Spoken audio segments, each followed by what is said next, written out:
1, 2, 3. Naka-record na. Jun, kamusta ka dyan? Bakit hindi mo ako tinatawagan? Tsaka, alam mo, may cellphone na ako. Mag-ingat siya dyan, may trabaho at Kasi tao. cellphone mo, pakita mo. Mag-ingat ka dyan. At saka yung, kumusta pala yung sakit Kausapin mo. mo? Hindi ba, ang sabi mo na ano ka dyan? Na nagkasakit ka? Ingat ka sa Na mga kasamahan mo, kapwa Pilipino. parang mayroon kong nag-ano sa iyo, yung nagbubulong.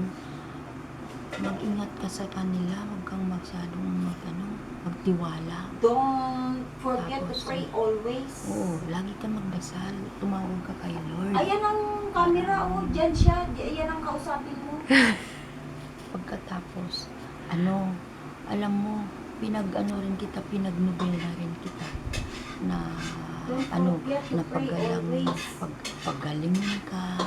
Tapos, at saka yung noon, Ingat ka lagi rin sa kita pinagdadasal na sana magkasundo kayo ng boss mo, na malapit sa yung boss mo. Pagkatapos magustuhan niya ang trabaho mo, itaas ang sweldo mo. Talagang pinagdasal ko yan talaga. At salamat naman, sinabi mo na parang na-promote ka Sabi mo, rin. andito ako Pilates ngayon. Nandito ako ngayon Pilates. Dito ako natulog.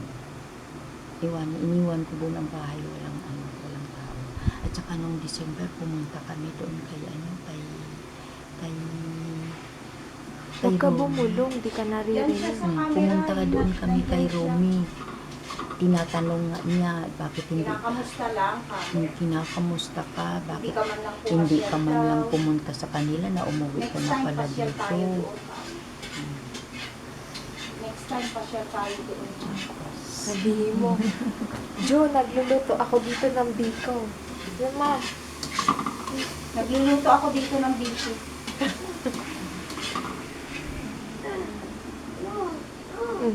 Baby. Tsaka binigyan na ako ni Romy ng cellphone.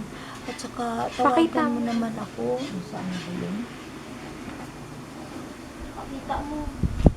Ito oh, yung stick pa 500. Grabe kasi. Ito yung binigay niya sa akin. Buksan mo. Oo. Cherry Mobile. Oo. Ayun. Sabihin Yan, mo, oh. maganda, bago. Sabi mo, marunong na ako mag-snake. Marunong na ako may game na snake, nawiwili na ako kasi wala naman akong TV, hindi naman ako kasi Marunong binigyan. mag-text. Oo. Kaya lang hindi Marunong matawagan. Kaya mo ako na Tawagan mo. matawagan ba kita diyan yung mayroon kang para mababa lang ang bayad. Ano ba tawag? Roaming. Dapat may roaming ka para pagka nag-text ako sa iyo, mababa lang. Sige, ingat ka dyan. Sana ingat ka dyan at saka yung lagi ka tumawag kay Lord, mag-pray ka palagi. Talagang tinutulungan ka niya, hindi ka niya pababayaan. Salamat sa birthday ko. Salamat sa pa-birthday mo sa akin, ha? At saka pinapanood pa namin dito. Ang saya-saya nga namin nakikita namin ang mga dito, mga picture dito sa laptop ni Tess. Ang ganda ng mga natin. O sige, bye-bye. Ingat ka dyan, ha? Huwag kang makisama ka sa mga kasama mo at saka sa boss mo. Magsipag ka para magustuhan ka nila. O, salamat. Bye-bye. Lloyd, sabi mo, bye-bye, Uncle. Ano? Bye-bye ka kay Uncle. Bye-bye. Hi. Kamusta ka diyan? Hello.